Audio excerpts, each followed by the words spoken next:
Shalom, selamat malam. Bersama saya Yosia Arifin. Renungan pada malam hari ini dari Pendeta Dr. Erastus Sabdono yang berjudul Tahap Demi Tahap.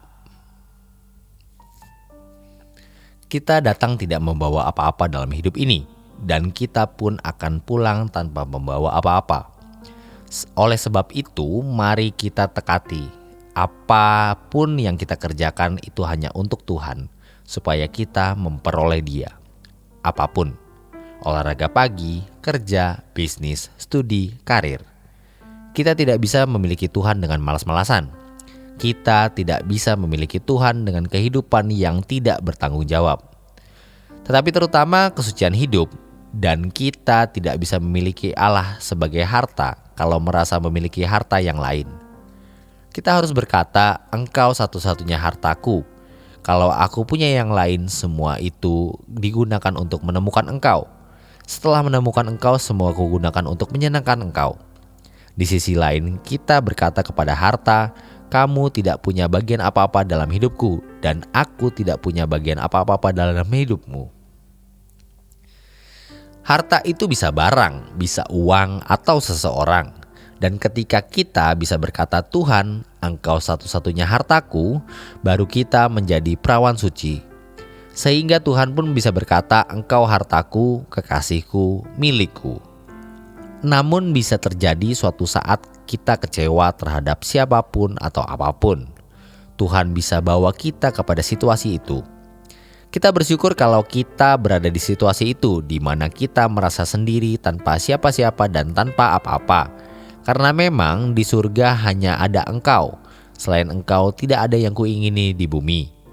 Jadi bersyukur kalau kita mengalami situasi seperti ini, karena kita dipersiapkan menjadi mempelai Tuhan. Proyek ini mahal sekali. Proyek di mana Allah mengubahkan kita dengan mengadakan banyak kejadian yang membuat kita begitu patah hati dengan dunia. Tetapi kalau kita tidak mengalami ini pun tidak apa-apa. Tidak harus mengalami. Bagi kita yang sudah mengalaminya bisa lebih menghayati bahwa satu-satunya yang kita butuhkan itu Allah. Sehingga kita bisa berprinsip, selain Engkau tidak ada yang kuingini di bumi.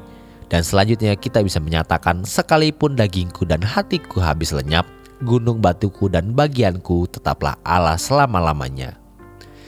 Kita tidak bisa ikut Tuhan Yesus kalau kita masih memiliki sesuatu. Kita harus hanya memiliki Bapa. Kesetiaan kita dan kesetiaan Tuhan Yesus berpadu indah. Itulah sebabnya Yesus berkata kepada orang yang miskin mengikuti Dia, jualah segala milikmu, bagikan kepada orang miskin, datang kemari ikutlah aku. Tuhan tidak akan berjalan dengan orang yang masih cabul, yang melakukan perzinahan.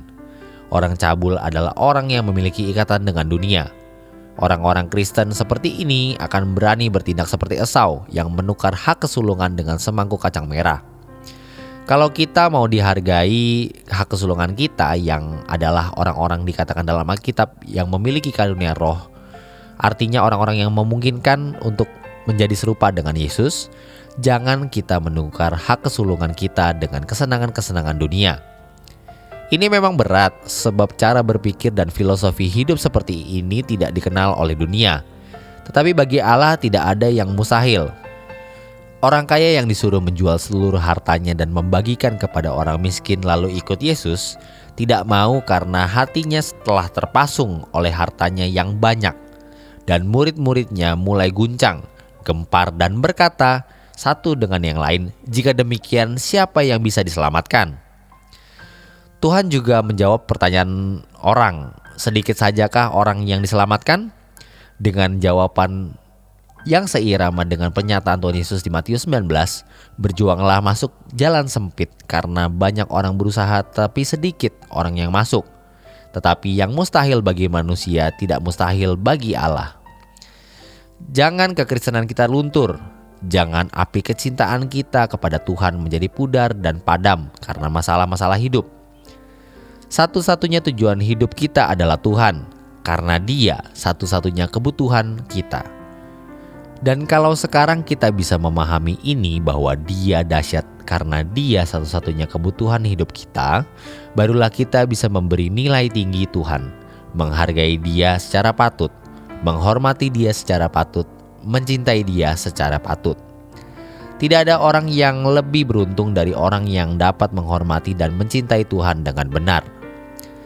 Kacau balau bagaimanapun keadaan kita hari ini, kelam kabut dan porak-poranda bagaimanapun hidup kita hari ini, kalau kita mengerti hal ini lalu kita mengarahkan diri kepada Tuhan, maka hidup kita akan diubahkan Tuhan tahap demi tahap. Tentu kalau kita mau menjadikan Tuhan satu-satunya kebutuhan kita, bukan karena kita mau diberkati secara jasmani, sebab kita tidak bisa memanipulasi atau memanfaatkan Tuhan, sehingga kita tidak akan tenggelam dengan persoalan-persoalan seberat apapun, tidak bisa lagi memberhalakan apapun. Allah menjadi harta kita satu-satunya, dan Tuhan mengatakan kepada kita, "Kau kecintaanku." Salah satu hal yang kita gumuli yaitu dengan perubahan. Tidak ada masalah besar selain masalah kita dengan Tuhan, agar kita dipulihkan Tuhan. Demikian renungan pada malam hari ini. Selamat beristirahat, Tuhan Yesus memberkati.